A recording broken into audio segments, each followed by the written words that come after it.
Good morning बच्चों। आज हम आपको सहसंयोजी बंध के बारे में बताएंगे। इससे पहले हमने आपको वैद्युत संयोजी बंध के बारे में बताया था, सहसंयोजकता के बारे में भी थोड़ा सा इंट्रोडक्शन दिया था। अब आपको हम सहसंयोजी बंध के बारे में बताएंगे। सहसंयोजी बंध कैसे बनता है और कब बनता है, इसकी जानकारी हम आपको देंगे। देखिए, सहसंयोजक बंध की परिभाषा क्या है? दो या दो से अधिक परमाणुओं के बीच इलेक्ट्रॉनों की साझेदारी से जो बंध बनते हैं उन्हें हम सहसंयोजी बंध कहते हैं। परिभाषा क्या होगी? दो या दो से अधिक परमाणुओं के बीच इलेक्ट्रॉनों की साझेदारी से जो बंध बनते हैं उन्हें हम सहसंयोजी बंध कहते हैं। तो परिभाषा क्या होगी? दो परमाणुओं के मध्य इलेक्ट्रॉनों की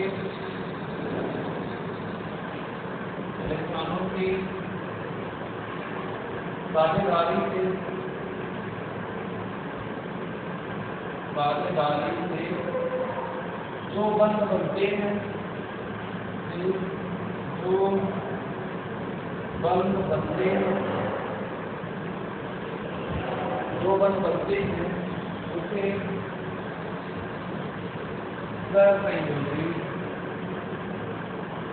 बनते हैं उसे सहसंयोजी बंध कहते हैं।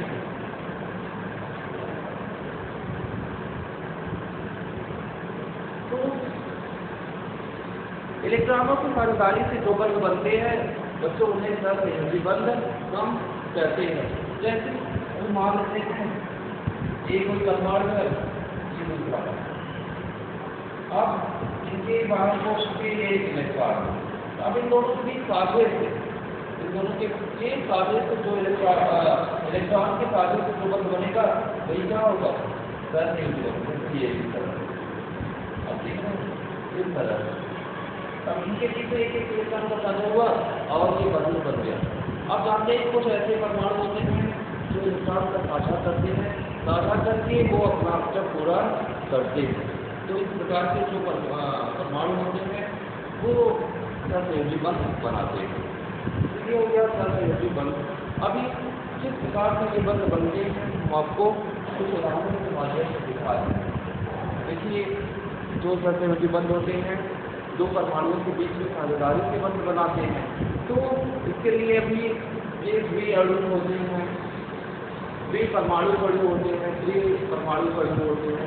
इस तरह से ये बंध भी बनाते हैं। तो जितने इलेक्ट्रॉन का ये साझा करेंगे उतने इलेक्ट्रॉन, जैसे एक इलेक्ट्रॉन का अगर साझा किया तो सिंगल बॉन्ड बनेगा, दो इलेक्ट्रॉन का अगर साझा किया तो डबल बॉन्ड बनेगा, तीन अगर इलेक्ट्रॉनों का साझा कर रहे हैं तो ट्रिपल बॉन्ड बनेगा। तो अगर एक इलेक्ट्रॉन का साझा किया तो ट्रिपल बॉन्ड, दो इलेक्ट्रॉनों का साझा किया डबल बॉन्ड, तीन इलेक्ट्रॉनों का साझा किया तो ट्रिपल बॉन्ड बनेगा। तो जितने इलेक्ट्रॉनों का ये साझा करेंगे उन्हें बंध ये बनाएंगे। तो अगर एक इलेक्ट्रॉन मान लो साझा किया तो सिंगल, दो तो डबल बॉन्ड, तीन तो ट्रिपल बॉन्ड ये बनाएंगे। अभी कुछ उदाहरण के माध्यम से हम आपको समझा रहे हैं किस तरह से ये बंध करते हैं। जैसे कि H2 है, अब इसमें सहसंयोजी बंध बना है। किस तरह से बना है देखते हैं। आप जानते हैं हाइड्रोजन का इलेक्ट्रॉनिक विन्यास करते हैं कितना होता है 1। तो इसके संयोजी कोण से कितने इलेक्ट्रॉन है? एक है, तो ये इलेक्ट्रॉन मान लो ऐसे डॉट होता है। फिर दूसरा परमाणु है, इसको मान लो क्रास होता है। अब इन दोनों के बीच में क्या होगा? इलेक्ट्रॉन का साझा होगा कि एक बंध बन गया। तो इस बंध को हम इस तरह से दिखाते हैं। देखिए, एक इलेक्ट्रॉन का साझा हुआ, ये सिंगल बॉन्ड है, सिंगल बॉन्ड से हमने इसको दिखाया, सिंगल बॉन्ड से नहीं दिखाया। ये क्या हो गया? Single bond. तो हाइड्रोजन के बीच में ये सिंगल बॉन्ड है, एक इलेक्ट्रॉन का साझेदारी। ठीक, अब एक उदाहरण और देते हैं। जैसे कार्बन डाइऑक्साइड, क्या है बच्चों? कार्बन डाइऑक्साइड है। अब उसके कैसे बंद बनते हैं कार्बन डाइऑक्साइड? आप देखते हैं कार्बन के 5 में कितने इलेक्ट्रॉन होते हैं? आप करते हैं 4, 4। तो ये 4 इलेक्ट्रॉनों को हम इस तरह से दिखा देते हैं। फिर ऑक्सीजन है, ऑक्सीजन के बारे में कितने इलेक्ट्रॉन होते हैं? 6 इलेक्ट्रॉन। देख रहे हैं आप, 2 ऑक्सीजन है, कार्बन डाइऑक्साइड। अब क्या होते हैं तो 6 इलेक्ट्रॉन किस तरह से दिखा देते हैं? इस तरह से दिखाते हैं तो क्या होगा? अब देखिए कार्बन के लिए किस तरह से बनेगा? ये ऑक्सीजन के लिए, पहले ऑक्सीजन के लिए बना लेते हैं 8 इलेक्ट्रॉन, 2 दूसरा 2 8 हो गए। ऑक्सीजन के लिए यहाँ पर देखिए 8 इलेक्ट्रॉन। अब कार्बन के लिए देखिए, कार्बन के इलेक्ट्रॉन को देखते हैं कार्बन के लिए, तो ये इस तरह से देख रहे हैं डबल बॉन्ड का निर्माण कर रहे हैं, इस तरह से बना रहे हैं। 2 इलेक्ट्रॉनों का साझा किया, यहाँ इनके बीच में डबल बॉन्ड बन रहा है, कार्बन और ऑक्सीजन के बीच में डबल बॉन्ड बन रहा है। तो ये बच्चों को इस तरह से बंध बनते हैं, सिंगल बॉन्ड और डबल बॉन्ड। अब हम ट्रिपल बॉन्ड का एक उदाहरण दे रहे हैं।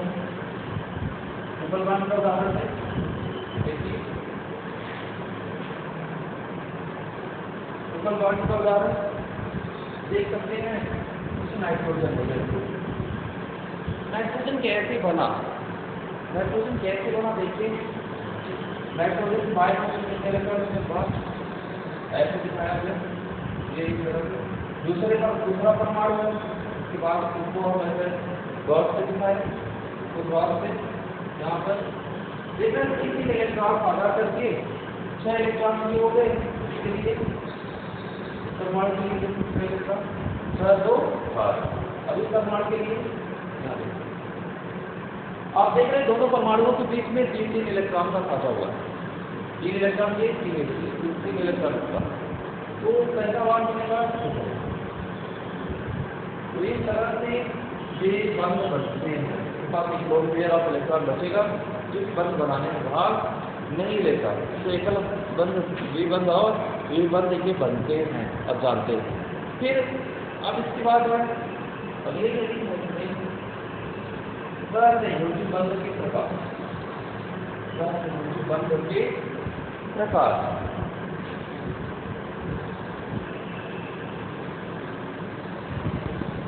Types of covalent bond, types of covalent bond, सहयोगी बंध के प्रकार। बच्चों सहयोगी बंध 2 प्रकार के होते हैं, 2 प्रकार के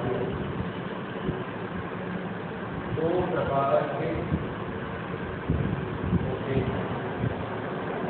सहयोगी बंध 2 प्रकार के होते हैं। पहला है अध्रुवीय सहसंयोजी बंध।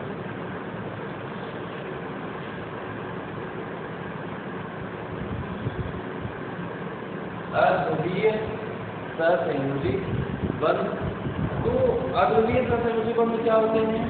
जब परिभाषा क्या होगी?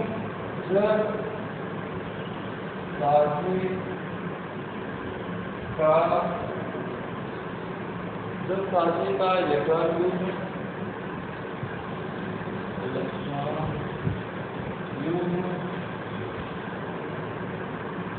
जब साझे का इलेक्ट्रॉन युग्म दोनों परमाणुओं के मध्य, दोनों परमाणुओं के मध्य स्थित होता है,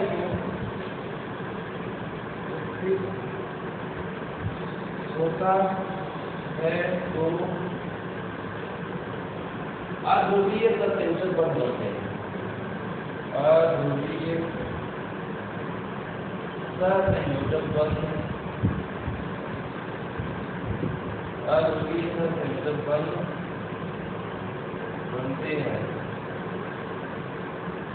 कैसे बनते हैं तो अध्रुवीय सहसंयोजक बंध बनते हैं जैसे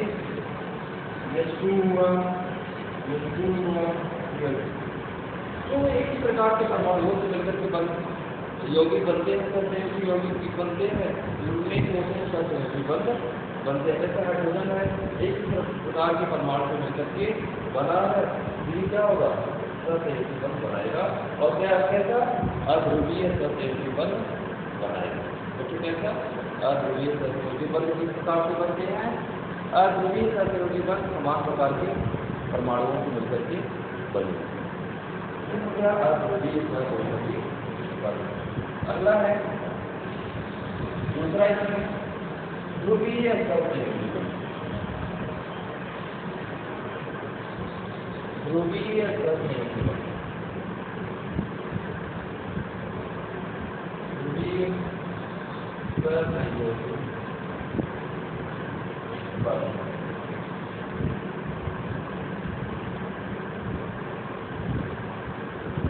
ध्रुवीय सहसंयोजी बंध, तो ध्रुवीय सहसंयोजी बंध में क्या होता है बच्चों, तो जब कोई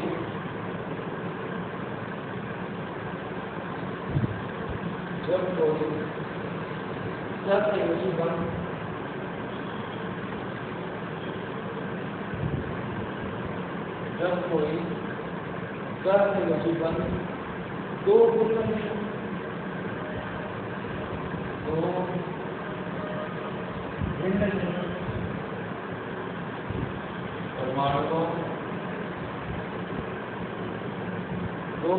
परमाणुओं के बीच बनता है, तो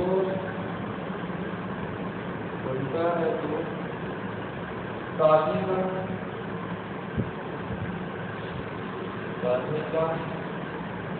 इलेक्ट्रॉन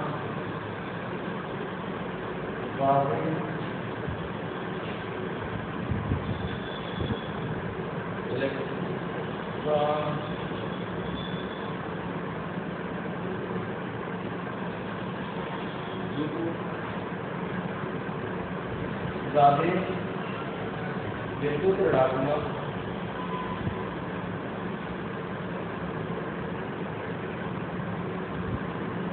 परमाणु की तरफ चले जाते हैं, परमाणु की तरफ चले जाते हैं,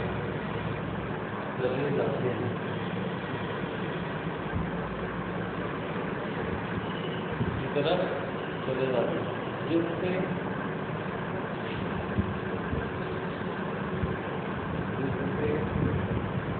उस परमाणु पर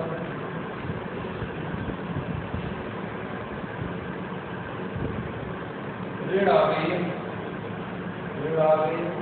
उत्पन्न हो जाता है,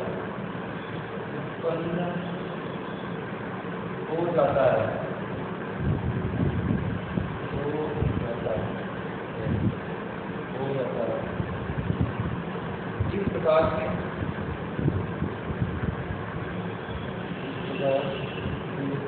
बंध को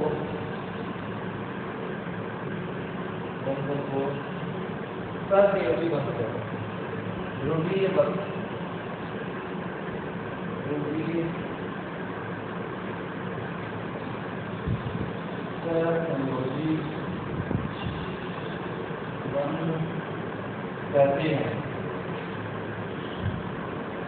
तो उसको क्या कहते हैं, ध्रुवीय सहसंयोजी बंध कहते हैं। तो क्या कहते हैं बच्चों, कभी कभी ऐसा सहसंयोजी बंध जिसमें क्या हो कि जो साधन का इलेक्ट्रॉन है वो एक जो अति विद्युत ऋणात्मक परमाणु है उधर वो सरक जाता है, तो इससे क्या होता है, उसमें एक पर ऋण आवेश हो जाता है, एक पर धन आवेश, बराबर का धन आवेश हो जाता है। तो जितना इलेक्ट्रॉन ऊपर मूव किया, जितना पावरफुल से उतना ऋण आवेश उत्पन्न हो जाता है। तो इस प्रकार के जो सहसंयोजी बंध होते हैं उन्हें हम ध्रुवीय सहसंयोजी बंध कहते हैं। अभी कुछ उदाहरण के माध्यम से आपको समझा रहे हैं,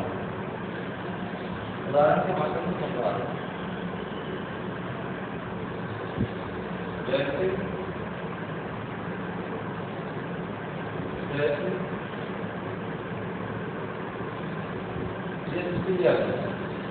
हाइड्रोक्लोरिक अम्ल है, बच्चों हाइड्रोक्लोरिक अम्ल है, आप इसमें देखिए हाइड्रोजन है, क्लोरीन। अब देखिए जो साथे का इलेक्ट्रॉन है ये इधर मूव कर जाता है क्लोरीन की तरफ, तो इसमें क्या होगा पार्शियल नेगेटिव का इसमें जो होगा क्लोरीन का पार्शियल इसमें नेगेटिव चार्ज इसको पार्शियल, तो इस प्रकार से इसका ध्रुवीय ध्रुवण हो जाता है अर्थात पार्शियल नेगेटिव चार्ज उत्पन्न हो जाता है। इस प्रकार की रुबंध को हम क्या कहते हैं सहसंयोजी बंध है, ये ध्रुवीय सहसंयोजी बंध है। ये हो गया बच्चों सहसंयोजी बंध की। अब इसके बाद है सहसंयोजी जो बंध है ये कब बनते हैं, कब बनते हैं सहसंयोजी बंध बनने की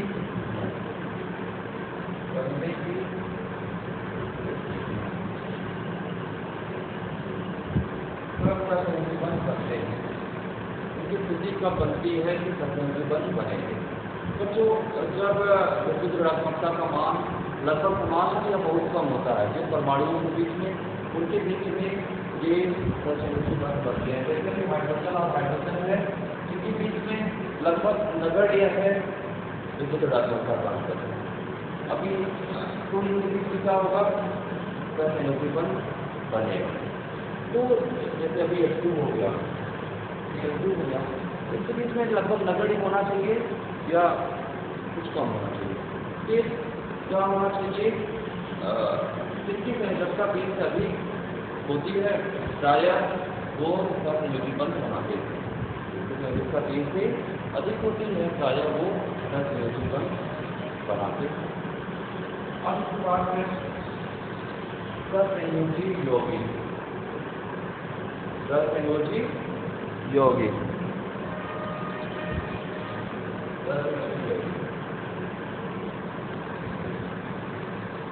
तो सहसंयोजी यौगिक कौन है, तो ऐसे यौगिक जिसमें सहसंयोजी बंध पाए जाते हैं उन्हें सहसंयोजी यौगिक कहते हैं।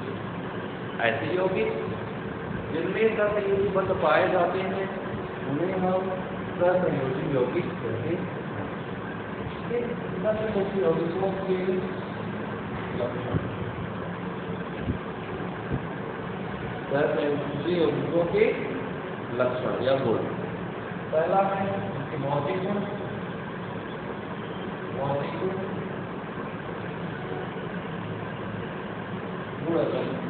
अच्छा रहेगा। तो सहसंयोजी यौगिकों के भौतिक गुण क्या होते हैं कि ठोस होते हैं, द्रव होते हैं और गैस, तीनों प्रकार के होते हैं। ठोस, द्रव, गैस तीनों प्रकार के ये पाए जाते हैं। इनके बीच दुर्बल वाटर वाल बल होने के कारण ये ज़्यादा कठोर नहीं होते। दुर्बल वाटर वाल बल होने के कारण ये ज़्यादा कठोर नहीं होते। दूसरा है गलनांक और क्वथनांक।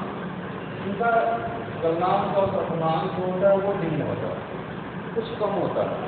इनका गलनांक और क्वथनांक बच्चों कम होता है क्योंकि ये गैस, द्रव, ठोस सभी के रूप में पाए जाते हैं, इसलिए इनका गलनांक और क्वथनांक होता है थोड़ा सा कम होता है। ये है विलेयता। बच्चों इस जल में तो अल्प विलेय होते हैं, लेकिन कार्बनिक विलायकों में विलेय होते हैं अधिकतर। ये अद्वितीय विलायक में अधिक विलेय होते हैं, ये अद्वितीय विलायक में अधिक विलायक विलेय होते हैं। उसके बाद में चालकता। अधिकतर जो होते हैं ये विद्युत के कुचालक होते हैं। अधिकतर जो होते हैं वो विद्युत का सहसंयोजी यौगिक होते हैं, वो उस अवस्था में पाए जाते हैं। वो विद्युत के अधिकतर जो होते हैं वो विद्युत के कुचालक होते हैं। अधिकतर जो होते हैं वो विद्युत के कुचालक। ग्रेफाइट भी एक क्या है, ग्रेफाइट के सहसंयोजी बंध होते हैं लेकिन वो विद्युत के कुचालक होते हैं। तो कहा जा सकता है कि अधिकतर जो होते हैं वो विद्युत के कुचालक होते हैं। बस